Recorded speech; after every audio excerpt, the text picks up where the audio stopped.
ఓం శ్రీ గురుభ్యో నమ. Welcome to Telugu pen the spiritual world. శ్రోతలందరికీ నమస్కారం. కర్మ సిద్ధాంతం ఎలా పనిచేస్తుంది? ఇది చాలా పెద్ద సబ్జెక్టు. కొద్దిగా తెలుసుకుందాం. దోమల్ని, ఈగల్ని, నల్లుల్ని, బొద్దింకల్ని, పొలాల్లో పురుగుల్ని చంపినా కర్మ వస్తుందా అంటే రాదని చెప్పాలి. ఎందుకంటే వీటిని చంపే సమయంలో మనం ఎలాంటి ఆలోచన చేయం. దానివల్ల శరీరంలో ఎలాంటి కెమికల్స్ రిలీజ్ అవ్వవు. అందువల్ల మనకు ఎలాంటి కర్మ రాదు. ఈ ఉదాహరణకు చెప్పాలంటే, ఒక వ్యక్తి మీ దగ్గరకు వచ్చి మీ పేరు అడిగాడు అనుకుందాం. అప్పుడు శరీరం, బుద్ధి, మనసు సహజంగా స్పందిస్తాయి. అలా సహజంగా స్పందించడం అంటే మీ పేరు ఏదైతే ఉందో దాన్ని చెప్పమని చెప్తాయి. అప్పుడు సహజంగా మన పేరు మనకు చెప్పమని లోపల నుంచి కొన్ని వాయువులు ఉత్పత్తి అవుతాయి, గొంతులోకి వచ్చి అవి పేరు చెప్పడం వల్ల అలా గాల్లో కలిసిపోతాయి. దాంతో మనకి ఎలాంటి ఇబ్బంది ఉండదు. కానీ ఇక్కడ ఏర్పడిన వాయువు శబ్దరూపంలో బయటికి వెళ్తుంటే దాన్ని వెళ్ళనివ్వకుండా, అది సహజంగా జరిగే ప్రక్రియ, దాన్ని మనం మార్చేసి ఇంకో పేరు చెప్పాలని చెప్పి ప్రయత్నించాం. సహజంగా ఉన్నదాన్ని మనం మార్చాం. శరీరం మామూలుగా సహజంగా ఉండడానికి ప్రయత్నం చేస్తుంది, అంటే ధర్మంగా ఉండడానికి ప్రయత్నం చేస్తుంది. ఇప్పుడు ఎవరన్నా వచ్చి ఏదన్నా అడిగారు అనుకోండి, అది ఉన్నదన్నట్టు చెప్పేస్తే మనకి ఏ సమస్య లేదు. కానీ ఇక్కడ మనం దాన్ని మార్చి చెప్పడానికి ప్రయత్నం చేస్తున్నాం. ఆ మార్చి చెప్పడానికి ప్రయత్నం చేసే సమయంలో సహజంగా వచ్చిన వాయువుని, కంఠం దాకా సహజంగా వచ్చిన వాయువుని మనం దాన్ని లోపల నొక్కేసేసి కొత్త చెప్పడానికి ప్రయత్నిస్తాం. అప్పుడు ఏమవుతుంది? సహజంగా రిలీజ్ అవుతాయి కొన్ని కెమికల్స్ లోపల. ఆ కెమికల్స్ లోపల ఉండిపోయి కొత్తగా కన్ఫ్యూజ్ అయిపోయి మనసు ఏవేవో కెమికల్స్ రిలీజ్ చేస్తాయి. ఉన్నదాన్ని తొక్కిపెట్టి అబద్ధం చెప్పడం వల్ల ఆ లోపల ఒత్తిడి, ఏ కెమికల్స్ కానీ లేదా విడుదలైన వాయువు కానీ ఆ లోపలే తొక్కిపెట్టి ఉంచేయబడతాయి. కానీ బయటికి మాత్రం మనం వేరే పేరు చెప్పాం. దీనివల్ల సహజంగా రావాల్సిన వాయువు లోపలే ఉండిపోయింది. దీన్ని స్ట్రెస్ అంటారు. స్ట్రెస్ అంటే ఏంటో తెలుసా? బయటికి వెళ్ళాల్సిన నిజాన్ని తొక్కిపెట్టేసి లోపల ఉంచడం వల్ల తయారయ్యే ఒత్తిడి.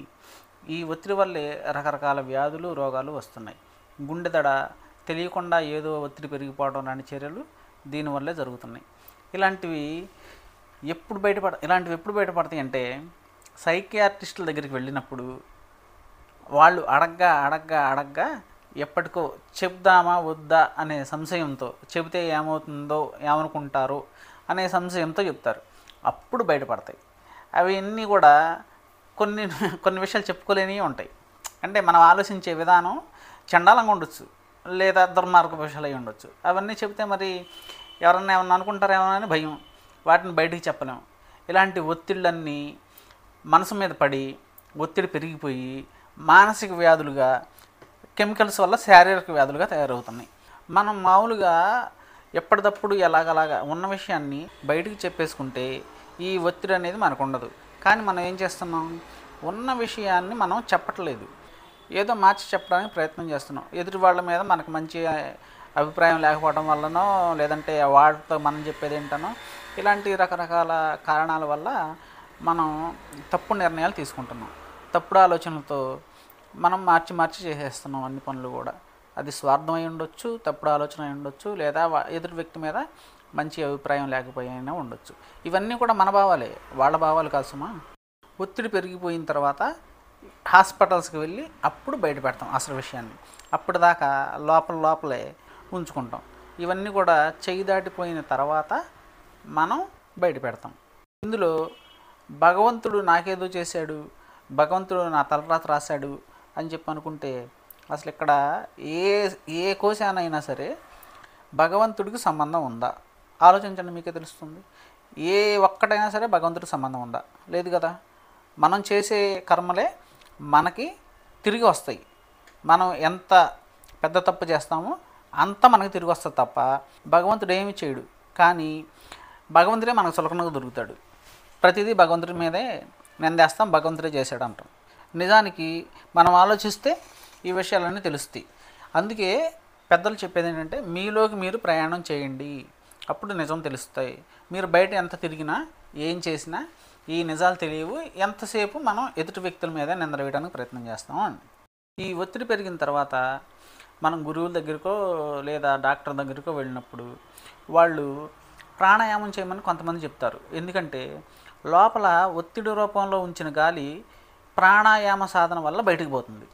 అంటే కొంతవరకు ఉపశమనం దొరుకుతుంది, పూర్తిగా దొరకదు, కొంతవరకు ఉపశమనం దొరుకుతుంది. ఎందుకంటే కెమికల్ రియాక్షన్ కూడా జరిగింది కాబట్టి దాని ప్రభావం శరీరం మీద ఉంటుంది ఎంతో కొంత. వాయు రూపంలో ఉన్నది మాత్రం సాధన ద్వారా కొంతవరకు మనం తగ్గించుకోవచ్చు.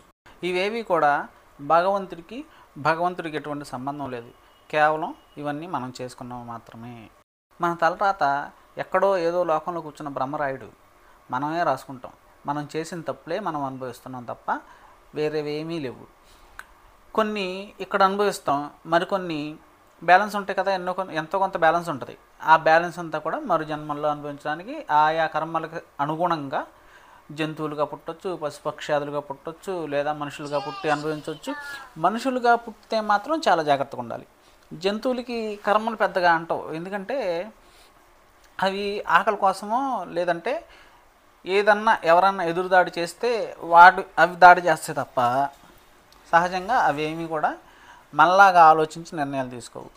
కేవలం ఆకలి కోసం ఎవరన్నా దాడి చేస్తే భయంతో ఎదురు దాడి చేస్తాయి తప్ప అవేమీ చెయ్యవు. అందుకని వాటికి కర్మలు అంటాం. ఇప్పటి వరకు చెప్పుకున్నది మానసిక శారీరక రోగాలకు సంబంధించింది. ఇప్పుడు ఇంకోటి చెప్పుకుందాం. బ్రెయిన్ సాధారణంగా ఎవరైనా మన పేరు అడిగినప్పుడు ఉన్నదే చెప్పడానికి సిద్ధమవుతుంది. కానీ మనం దాన్ని మార్చి చెప్పడం వల్ల బ్రెయిన్ ఫంక్షనింగ్ దెబ్బతింటుంది. ఆ బ్రెయిన్ ఫంక్షనింగ్కి తప్పుడు సందేశాలు వెళ్ళడం వల్ల కన్ఫ్యూజ్ అయిపోతుంది. ఇంకోసారి ఏదైనా సందర్భం వచ్చినప్పుడు నీ వారి మీద నువ్వు చేసే పనుల్లో అన్నిటిలో తప్పుదారి పట్టించడం మొదలు పెడుతుంది. అది ఎంతలా అంటే మనకు కూడా తెలియనంతలా. ఎందుకంటే మనం అబద్ధాలు చెప్పి ఉన్నాం, మోసం చేసి ఉన్నాం. అలాంటప్పుడు సాధారణంగానే ఇప్పుడు కొంతమందిని చూడండి, బూతులు అవలేలుగా మాట్లాడేస్తుంటారు, అబద్ధాలు కూడా అవలేలుగా చెప్పేస్తారు. నేను చాలామందిని చూసే. అబద్ధాలు చెప్పడం అంటే కొట్టిన పిండి, ఉన్నదాన్ని ఉన్నట్టు ఎప్పుడు చెప్పలా. కొంతమందిని చూస్తే ఏదన్నా అడగండి అబద్ధం తప్ప నిజం ఎప్పుడు బయటికి రాదు. నేను చాలామందిని చూసా. ఇలా అబద్ధాలు చెప్పడం వల్ల మనసు తప్పుదారి పట్టించడానికి ప్రయత్నిస్తుంది. దీనికి చిన్న ఉదాహరణ చెప్పుకుందాం. ఒక కార్యాలయంలో ఒక అతను పనిచేస్తున్నాడు. అక్కడే ఇంకొక ఆమె ఉంది. ఆవిడ మీద ఇతను కన్ను పడ్డది. ఆమెను ఎలాగైనా సరే ట్రాప్ చేసి లోపరుచుకోవాలని చెప్పి ప్లానింగ్ ఇచ్చాడు బ్రెయిన్కి. దానివల్ల సహజంగా ఉండే బ్రెయిన్ ఫంక్షనింగ్ తప్పుదారి పట్టడం అంటే ఇదే. ఆవిడ్ని ఏదో జిమ్మిక్కులు చేసి ట్రాప్లో పడేశాడు. ఆవిడ కూడా బుద్ధి లేకుండా పడదు కదా, ఎంతో కొంత ఉండే ఉంటుంది, ఉండకుండా అయితే పడదు. అది వేరే విషయం. ఇక్కడ ఆవిడ విషయం మనకు అనవసరం. మన విషయం చెప్పుకుందాం. ఇది తప్పని మనకు తెలుసుగా. పరాయి వాడి భార్యతో మనం గడపకూడదు, ఇది తప్పు. ఎందుకంటే నీకున్న భార్యతో వేరే వాడు ఎవడన్నా గడిపితే నువ్వు ఊరుకుంటావా? ఊరుకో కదా. నా భార్య నాకు ఉందని తెలుసు, అన్ని సుఖాలు ఆవిడతో అనుభవించవచ్చని తెలుసు. అయినా సరే మనం మనసుకి అన్నీ మార్చేసి చెప్పడం అలవాటు చేసాం కదా. దానివల్ల మనసు ఏం చేస్తుంది? పరాయి వాడితో తప్పు చేసేయి అని చెబుతుంది, పరాయి వాడి భార్యతో తప్పు చేసేయి అని చెబుతుంది. నిజానికి అప్పటికి కూడా చెబుతుంది, ఒరే నువ్వు తప్పు చేస్తున్నావు, పరాయి వాడి భార్యరా, తప్పురా, అలా చేయకూడదని మనసు చెప్తుంది. కానీ మనసుకి మనం తప్పులు చెప్పి మనం చేసి అలవాటైపోయి తప్పు చేసేయి పర్లేదని చెప్పి మనసు ప్రేరేపిస్తుంది. ఎందుకంటే మనం ఒక ప్లానింగ్ ఇచ్చాం మనసుకి, కాబట్టి అది అలానే చేస్తుంది. ఇది మనిషికి భగవంతుడు ఇచ్చిన స్వేచ్ఛ. ముందుగా ధర్మాన్ని చెబుతుంది మనసు, కానీ నువ్వు ఎలా చెప్తావో అలా కూడా చేస్తుంది. మనమే మార్పు చేస్తున్నాం. ఎక్కడో ఒక చోట భగవంతుడు కూర్చొని మనకేం చేయట్లేదు, మనమే భగవంతుడు ఇచ్చిన స్వేచ్ఛను దుర్వినియోగం చేస్తున్నాం. అది భగవంతుడి తప్పు ఎలా అవుతుంది? మనకు మనసు ఇచ్చాడు, జంతువులకు అది లేదు. ఇలా చేయమని చెప్తున్న మనసుని కాదు నువ్వు ఇలా చెయ్యి అని మనమే మారుస్తున్నాం. ఈ స్వేచ్ఛ మనిషికి ఒక్కడికే ఉంది, మిగతా 84 లక్షల జీవరాశుల్లో ఒక్కదానికి కూడా లేదు. ఎందుకంటే మనిషికి మాత్రమే మనసు ఉంది. మనిషిలో ఉన్న 84 లక్షల జీవరాశుల్లో ఏది కూడా పని కట్టుకొని వెళ్ళి చేయదు. తమ మీద దాడి జరుగుతుందేమో అని భయపడినప్పుడు, లేదా ఆహారం కోసం మాత్రమే దాడి చేస్తాయి. ఈ రెండే అవన్నీ చేసేది. మనిషి మాత్రమే పని కట్టుకొని చేస్తున్నాడు. అన్నిటికీ శక్తి చలనం ఒకటే, సందర్భానికి తగినట్టు స్పందించడం. మనిషి కూడా అంతే. ముందు పేరు అడిగినప్పుడు ఎలా స్పందిస్తుంది? నా పేరు పలానా కాబట్టి అది చెప్పేయి అని చెప్పి స్పందిస్తుంది. కానీ ఎదుటివాడి మీద ఉన్న రకరకాల భావాల వల్ల నువ్వు తప్పు చెప్తున్నావు, లేదా అలవాటు అయిపోవడం వల్ల తప్పు చెప్తున్నావు. ఇది ఎవరు చేస్తుంది తప్పు? మనం చేస్తున్న తప్పే కదా. ముందు నుంచి అబద్ధాలు చెప్పడం, మోసం చేయటం, స్వార్థంగా బతకడం అలవాటైంది కనుక ఆ గుణాల వల్ల మనసు బుద్ధిని తప్పుదారి పట్టిస్తుంది. పక్కవాడి భార్య అనే విచక్షణ మరచి తనని ఏవేవో ప్రయత్నాలు చేసి ఆమెను తన వైపు తిప్పుకొని వీలు కుదిరినప్పుడల్లా కలవటం మొదలుపెట్టారు. ఈ విషయం తప్పని తెలుస్తూనే ఉంటుంది. కానీ దేహంలో కెమికల్ ఇన్బ్యాలెన్స్ వల్ల, అంటే అబద్ధాలు చెప్పడం, మోసం చేయడం ఇలాంటివన్నిటిని అలవాటు చేయడం వల్ల తప్పు చేసేయని చెప్పి ముందుకు తోసింది. పక్కవాడి భార్యతో అక్రమ సంబంధం కోసం ప్రోత్సహించింది. తప్పు చేసే అయిపోయింది. కానీ ఇక్కడే అసలు సిసలో నాటకం మొదలవుతుంది. ఒకరోజు ఆఫీస్ నుంచి ఇంటికి తిరిగి వస్తున్నప్పుడు బయట తన భార్య ఎదురింటి వ్యక్తితో మాట్లాడటం చూశాడు. వెంటనే అనుమానం మొదలైంది. భార్య మంచిదే, ఎప్పుడు ఏ తప్పు చేయలే, అది తెలుసు. కానీ తాను చేసిన తప్పు భార్య కూడా చేస్తుందేమో అని అనుమానం మొదలైంది. దాంతో అశాంతి ప్రారంభమవుతుంది. అనుమానం వచ్చే ప్రతి వారికి కూడా ఇదే సూత్రం వర్తిస్తుంది సుమా. అనుమానం వచ్చే ప్రతి వారికి కూడా ఇదే. ఎందుకంటే మీరు ఇంతకుముందు బ్రెయిన్ని అబద్ధంలోకి మళ్ళించారు కాబట్టి అది మిమ్మల్ని ఖచ్చితంగా అబద్ధంలోకి మళ్ళిస్తుంది. మీరు తప్పు చేశారు కాబట్టి ఎదుటివారు కూడా తప్పు చేస్తున్నారేమో అన్నంతగా మార్చేస్తుంది. తేలిగ్గా చెప్పాలంటే మనసు ఎంతలా తప్పుదారి పట్టేస్తుందంటే, జోదం, తాగుడు, పొగ తాగటం ఇలాంటి వాటి వల్ల క్యాన్సర్ వస్తుందని తెలుసు కదా. కానీ వాటిని పదే పదే చేయమని మనసు ప్రేరేపిస్తూ ఉంటుంది. అవునా కాదా? ఒక వ్యక్తికి తాగుడు అలవాటైంది. మనసు ఏం చెబుతుంది? పొద్దాక వెళ్ళు, తాగు తాగు, తిను తిను, తిరుగు. ఏ అలవాటైనోడికి ఆ అలవాటు పదే పదే పదే చెయ్యి అని చెప్పి మనసు చెప్తుందా లేదా? ఇదేదో నేను చెప్పడం కాదు, ఎవరికి వారు చెక్ చేసి చూడండి, తెలిసిపోతుంది. ఎప్పుడైతే మనం అబద్ధాలు ఆడటం నేర్పామో అది మీకు కూడా అబద్ధమే చెబుతుంది. దీన్ని అనుమానం అంటారు. ఇది ఎంతలా ఉంటుందంటే, కొడుకు నిజం చెప్తున్నాడా, అబద్ధం చెబుతున్నాడా, కూతురు నిజం చెబుతుందా, అబద్ధం చెబుతుందా, భార్య నిజం చెబుతుందా, అబద్ధం చెబుతుందా, భర్త నిజం చెబుతున్నాడా, అబద్ధం చెబుతున్నాడా. వీళ్ళు నిజం చెబుతున్నారో లేదో అని తెలియనంతగా మనసు మారిపోతుంది. ఇది ఎవరికి వారు చేసుకునే హాని, ఇక సుఖం ఉండదు. ఎప్పుడైతే బ్రెయిన్ నిజం చెబుతుంటే దాన్ని నొక్కిపెట్టి అబద్ధం చెప్పించారో అప్పటి నుంచి దశ మారిపోతుంది. నీకు అబద్ధాలు, అనుమానాలు రేకెత్తిస్తుంది. సుఖం రమ్మంటే రాదు, పొరపాటును కూడా. అశాంతి తప్ప మరొకటి ఉండదు. ఒక సింహానికో పులికో ఆకలి వేసింది అనుకోండి, ఒక లేడీని కానీ జింకను కానీ లేదా ఏదో ఒక సాధు జంతువు మీద పడి వేటాడి చంపి తింటుంది. ఈ విషయం దానికి తెలీదు. దానికి ఆకలేసింది, ఆకలి తీరాలి, అంతే తప్ప నేను వేటాడుతున్నాను, అది మూగజీవి, దాన్ని చంపితే పాపం, ఇలాంటివి ఏమి దానికి ఉండవు.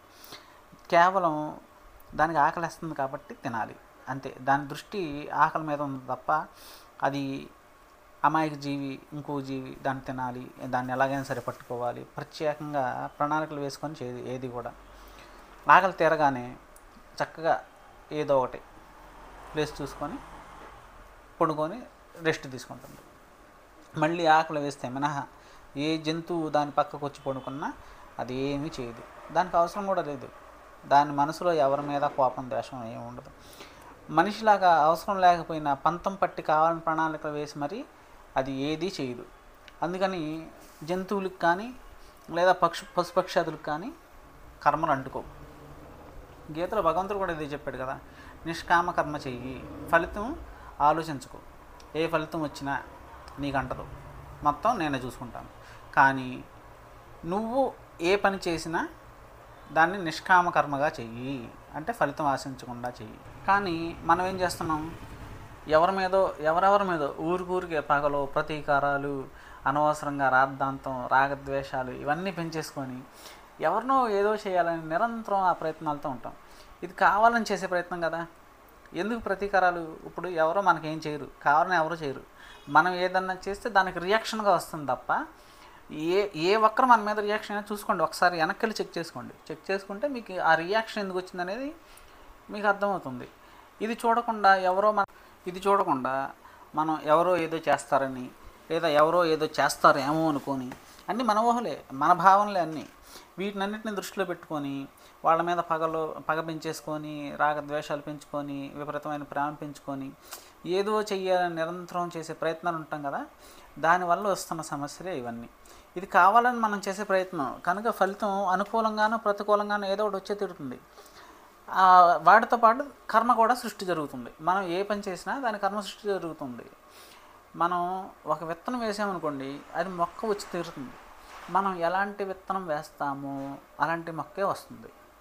మనం ఎలాంటి కర్మ చేస్తామో అలాంటి కర్మ ఈరోజు కాకపోతే రేపు, రేపు కాకపోతే ఎల్లుండి, ఏదో ఒక టైంలో ఆ కర్మ మనకి ఖచ్చితంగా తిరిగి వచ్చే తీరుతుంది. మనం చేస్తున్న తప్పు ఎవరికి తెలియకపోవచ్చు, కానీ చేస్తున్న మనకు తెలుసు కదా. మనకు తెలియకుండా మనం ఏ పని చేయం. ఇది మనకే తెలుసు, తెలియకుండా అయితే లేదు. తెలిసి చేస్తున్న తప్పులే. మంచి అయినా సరే మనం అనుకునే చేస్తున్నాం, చెడైనా సరే మనం అనుకునే చేస్తున్నాం. తెలిసే చేస్తున్నాం, తెలియకుండా అయితే లేదు. నా తెలియకుండా చేశానండి అనడానికి ఏం లేదు. తెలిసే చేస్తున్నాం, తెలియకుండా చేయడానికి అసలు ఛాన్సే లేదు. ఇది ఎవరికి వారు ఆలోచిస్తే తెలిసిపోతుంది. ఒక్కసారి నీలోకి నువ్వు వెళ్ళు. ఏదన్నా ఒక సంఘటన జరిగింది, ఒక బాధ కలిగింది, లేదా ఏదో కష్టం వచ్చింది, దానికి నేనేం చేశాను అని ముందుకి అంటే వెనక్కి వెళ్ళు. నువ్వు గతంలో ఏమేం చేశావో వాటిలోకి వెళితే ఖచ్చితంగా తెలుస్తుంది. ఒక వ్యక్తి అప్పిచ్చాడు అనుకుందాం, ఈరోజు ఎవరికో ఒకరికి అప్పిచ్చాడు. ఆ అప్పు పాపం కాలక్రమంలో అతను తీర్చలేకపోయాడు. ఇతను వెళ్ళి విపరీతంగా తిట్టడమో కొట్టడమో ఏదో చేశాడు అనుకున్నాం. ఇవన్నిటికి కారణం ఏంటి? అప్పు ఇవ్వడం. అప్పు ఎందుకు ఇచ్చాడు? ఆడికి కష్టం ఉందని ఇవ్వలేదు అప్పు. ఆడికి కష్టం ఉందని ఇవ్వటం సాయం. ఆడికి కష్టం వచ్చిందని ఆడొస్తే వాడి మీద ఏదో సంపాదించుకుందాం అని వడ్డీ రూపంలో తీసుకుంటానికి డబ్బు ఇచ్చాడు. అప్పుడు అది ఎవరు తప్పు అవుతుంది? వాడు తప్పదు. నీ దురాశ వల్ల జరిగిన తప్పది. ఏదో వస్తుంది అని చెప్పి మనం ఇచ్చాం. అతడు ఇవ్వగలడా లేడా అని మనం ముందు ఆలోచించామా? లేదుగా. ఆలోచించకుండా వడ్డీ వస్తుందని ఆశతో ఇచ్చాం అప్పు. దానివల్ల నీకు వాడి మీద కోపం వచ్చింది. దానివల్ల నువ్వు వెళ్ళి అరిసావు. అరవటమో తిట్టడమో ఏదో చేసావు. వడ్డీకి అప్పు ఇవ్వడమే తప్పు ఫస్ట్. నెక్స్ట్ నువ్వు అతను హింసించావు. అక్కడ మళ్ళీ ఇంకో కర్మ తగులుకుంటుంది నీకు. ఇతరులను కొట్టిన పాపం అది మళ్ళీ ఏదో ఒక రూపంలో మళ్ళీ వచ్చి తగిలిద్ది. ఇప్పుడు అవి ఒకటికి రెండు అయినాయి. చిన్న ఆశ రెండు కర్మలు సృష్టి జరిగింది. ఒక్క చిన్న ఆశ వల్ల రెండు కర్మల సృష్టి జరిగింది. దాని ఫలితం ఎవరు అనుభవించాలి? మళ్ళీ మనమే. లోపల మనం ఏం ఆలోచిస్తామో అందుకు సంబంధించిన కెమికల్స్ ఉత్పత్తి జరుగుతుంది. ఆ ప్రభావం శరీరం మీద పడుతుంది, మనసు మీద పడుతుంది. మంచిదైతే చక్కగా ఆరోగ్యంగా నలుగురితో హాయిగా ఉంటావు. అదే చెడ్డదైతే చుట్టూ గొడవలు ఉంటాయి, అనారోగ్యం పాలవుతావు. ఇది మనం చేసే ఆలోచనల వల్ల, మన భావాల వల్ల కలిగే స్థితి. మన శరీరం ధర్మ నిలయం. ఉన్నది ఉన్నట్టు చెప్పడం దాని వృత్తి. ఒక వ్యక్తి వ్యభిచారం చేశాడు, లేదా దొంగతనం చేశాడు, లేదా మోసం చేశాడు, లేదా జూదం వంటి చేస్తున్నాడు, జూదం వంటి ఆడుతున్నాడు. ఎవరైనా అడిగితే ఇవి చెప్పగలుగుతాడా? చెప్పలేడు. అక్కడ నిజాన్ని నొక్కేయాల్సిందే. నొక్కేస్తాడు. అదే నువ్వు ఒక మంచి పని చేస్తే చక్కగా 10 మందికి చెప్పుకోగలుగుతావు. పలానా రోజు నువ్వేం చేసావు అంటే చక్కగా చెప్పేసేయచ్చు. దానివల్ల ఎలాంటి ఇబ్బంది లేదు. కానీ ఇలాంటివి చేస్తుండటం వల్ల, అంటే వ్యభిచారం, దొంగతనం, మోసం, జూదం ఇలాంటివి చేస్తుండటం వల్ల దాన్ని మనం బయటికి చెప్పుకునే అవకాశం లేదు. దాన్ని మళ్ళీ మార్చి చెప్పాలి అంటే వ్యతిరేక భావాలు అక్కడ ఉత్పత్తి అవుతున్నాయి. ఇది సత్యం. ఉన్నది ఉన్నట్టు చెప్పడమే ధర్మం. ఇది ధర్మ నిలయం. శరీరం అనేది ధర్మ నిలయం. ఉన్నది ఉన్నట్టు చెప్పడమే చేయాలి. మార్చి చెప్పడం ఎప్పుడైతే మొదలుపెట్టామో అది మనకు కూడా తిరిగి ఇస్తుంది. అది మనం ఏదైతే ఇస్తామో అది మనకు తిరిగి వస్తుంది. మనం మార్చడం మొదలుపెట్టాము కాబట్టి మనకు కూడా మార్చి మార్చి మార్చి అబద్ధాలు చెప్తుంది మనసు. దానివల్ల మళ్ళీ మనమే దెబ్బతింటాం. ఇందా మనం చెప్పుకున్నాం కదా. ఇక్కడ ఇంకొక హైలైట్ విషయం చెప్పుకోవాలండి. ఇప్పుడు దాకా మనం చేసిన కర్మలో వాటి ఫలితాలు చెప్పుకున్నాం కదా. అలాంటిది మనం చేసింది కాదు, ఎదుటివాడు చేసే తప్పును కూడా మనం ఎలా అనుభవిస్తామో ఇక్కడ మనకి ఈ ఉదాహరణతో తెలిసిపోతుంది. చాలా జాగ్రత్తగా ఆలోచించండి, మీకు కూడా అర్థమవుతుంది. చాలా జాగ్రత్తగా ఆలోచించండి. కర్మ సిద్ధాంతం చాలా తీవ్రంగా ఉంటుంది. మనం చేస్తేనే మనకు కర్మ అంటడం కాదు, ఇతరులు చేసినవి కూడా మనం అనుభవించాల్సి వస్తుంది ఒక్కోసారి. అది ఎలా ఉంటుందంటే, అంటే కర్మ సిద్ధాంతం ఎంత తీవ్రంగా ఉంటుందో ఒక చిన్న ఉదాహరణ అంతే. ఒకప్పుడు పుట్టిన ఆడపిల్లని పుట్టినట్టు చంపేశారు. చాలామంది చంపారు. పుట్టిన ఆడపిల్ల వద్దని అబ్బాయిలే కావాలని చంపిన వాళ్ళు చాలామంది ఉన్నారు. మహాపాపాత్ములు వాళ్ళు. వాళ్ళ వల్ల ఈరోజు అమ్మాయిలు తగ్గిపోయారా లేదా? అమ్మాయిలు తగ్గిపోయి అబ్బాయిలు పెరిగిపోయారు. అప్పుడు సమస్య ఎవరికి వచ్చింది? కర్మ చేసినోడు అంటుకోలేదు. అది అంటుకోలేదు, అది వేరే విషయం. కానీ ఇది ఎంతమందికి తగిలింది? వెళ్ళి 100 మంది అబ్బాయిలకి 82 మంది అమ్మాయిలు ఉన్నారని చెప్పి లెక్కలు చెప్తున్నాయి. అంటే ఇప్పుడు 18 మంది అబ్బాయిల పరిస్థితి ఏంటి? ఇది అబ్బాయిలు చేసిన తప్ప, లేదంటే వేరే వాడు చేసిన తప్ప, లేదా ఈ అబ్బాయి తల్లిదండ్రులు చేసిన తప్ప? ఎవరు తప్పు? ఆడపిల్లను చంపిన వాడు తప్పు. అవునా కాదా? కాదనలేని సత్యం ఇది. కానీ అనుభవిస్తుంది ఎవరు? అబ్బాయిలు అనుభవిస్తున్నారు. వాళ్ళ వల్ల అన్యం పుణ్యం తెలియని అబ్బాయిలు అన్యాయం అయిపోయారా లేదా? ఎవరో ఎక్కడో ఒక పూరి గుడిసెలోనో ఒక బంగ్లాలోనో ఎక్కడన్నా కానివ్వండి, ఎవరో ముక్కు ముఖం తెలియని వాళ్ళు చేసిన తప్పు ఈరోజు ఎంతమంది అబ్బాయిలు అనుభవిస్తున్నారు? రోజు పిల్లలకి మంచి నేర్పకపోవడం వల్ల ఏం జరుగుతుందో మనం చూస్తూనే ఉన్నాం కదా. మంచి నేర్పట్లేదు. కేవలం చదవండి, ఉద్యోగం చేయండి, పెళ్లి చేసుకోండి, పిల్లల్ని కనండి, పెంచండి, చచ్చిపోండి, ఇంకంతే. ఇక ఇంతకుమించి ఏమీ నేర్పట్లా. ఇలా విలువలు తెలియకుండా పిల్లలకు వివాహాలు చేసిన కుటుంబాలు ఎన్ని రోడ్డున పడ్డాయి, ఎన్ని కోర్టుల చుట్టూ తిరుగుతున్నాయి, మనం రోజు చూస్తూనే ఉన్నాం కదా. పెళ్ళి అవ్వటం 1-2 నెలలకి విడాకులు. ఇది ఎవరు తప్పు? తల్లిదండ్రులు చేస్తున్నారు. ఇవన్నీ కూడా వేరే వాళ్ళు చేస్తుంటే వీళ్ళు అనుభవిస్తున్నారు. ఎందుకంటే వీళ్ళు నేర్చుకునే అవకాశం ఉన్నప్పుడు వీళ్ళకి నేర్పట్లేదు. నేర్పాల్సినవి నేర్పితే వీళ్ళు ఇలా చేయరు కదా ఈరోజు. కానీ నేర్పాల్సినవి నేర్పకుండా కేవలం ఉద్యోగాన్ని దృష్టిలో పెట్టుకొని చదువులు సంజులు అంటూ తెగ తిప్పేస్తున్నారు. నేర్పాల్సినవి నేర్పితే ఈరోజు ఇన్ని కుటుంబాలు రోడ్డున పడవు. అలానే ఒక రాజు తప్పు చేసినా ఆ రాజ్యంలో ఉన్న ప్రజలు కూడా శిక్ష అనుభవించాల్సిందే. దీని మీద మరో వీడియో చేద్దాం. ఒకటి గుర్తుపెట్టుకోండి, ఎప్పుడు కూడా ఒక్కోసారి మనం తప్పు చేస్తేనే కాదు, పక్కనోడు తప్పు చేసినా, ఎవరు తప్పు చేసినా మనం కూడా అనుభవించే సందర్భాలు కొన్ని ఉంటాయి. మన తప్పులు మనం నివారించుకోవటమే కాదు, ఎదుటివాడు చేసే తప్పును కూడా మనం నివారించాలి. అందుకే చేసేవాడి కంటే చూసేవాడిదే ఎక్కువ తప్పు అంటారు. మన శాస్త్రాల్లో కూడా ఉన్నాయి. చేసేవాడి కంటే చూసేవాడితే ఇంకా తప్పు ఎక్కువ ఉంటుంది. ఎందుకంటే అక్కడ తప్పు జరుగుతుందని తెలిసి కూడా ఆపకపోవడం వల్ల ఆ తప్పులో భాగం తప్పు చేసిన వాడికంటే ఇతనికి ఎక్కువ ఇస్తారు. ఇది సృష్టి ధర్మం. అందుకే ఎదుటివాడు తప్పు చేస్తున్నా నాకెందుకులే అని చెప్పి వెళ్ళకూడదు. ఎప్పుడు కూడా ఎదుటివాడు తప్పు చేస్తుంటే ఖచ్చితంగా ఆపాలి, నిలదీయాలి, ప్రశ్నించాలి. అప్పుడే మనకి భవిష్యత్తులో ఏ ఇబ్బందులు రాకుండా ఉంటాయి. కొంతమంది వల్ల జరిగే తప్పులు, ఆ తప్పుల్ని మనం ఖచ్చితంగా నివారించకపోతే వాటిని మనం అనుభవించాలి కదా. ఇప్పుడు ఇందాక మనం 2 ఉదాహరణలు చెప్పుకున్నాం కదా. అలానే మనం ఎప్పుడు కూడా మనం తప్పు చేయకూడదు, ఎవరన్నా చేస్తున్నా కానీ ఉపేక్షించకూడదు. దీనికి ప్రత్యక్ష ఉదాహరణ ఆడపిల్లలను చంపటం, గర్భస్థ శిశువులు ఆడపిల్లలను తెలిసి చంపటం.